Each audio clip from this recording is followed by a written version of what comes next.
কথাই আছে যাত্রার মেয়ে কালা হওয়ালা নদীর ফানি গোলা হওয়ালা। আস্তে আস্তে হুইয়া পড়তাছে, শরম লজ্জা আছে নি? দোষ আমার ফুতের না, দোষ আমার কপালের। পছন্দ করে না বিয়া করছে। 10টা বাজে ঘুমে তুলবো, 10টা বাজে। আমি নাস্তা রেডি করে রাখবো আর হে উইটটা উইটটা খাইবো। তেল যে কম করে ডালে বাহির বাইর তাই না লয় নাই। বসতে তো উঠটা দুটা টিয়ার মুখ দেখছে, হ্যাডমে বাসন যায় না। মা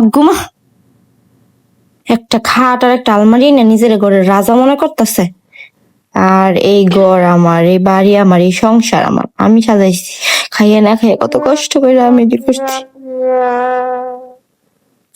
দোষ তো আমার ফুতের, ওই নিজের পায়ে নিজে কুড়াল দিছে। আমি চাইছি বালা জাগাত বিয়া করামু, আর হ্যার পছন্দ নষ্ট ফসা ফান্তা পাতাছে না, হ্যার পছন্দ।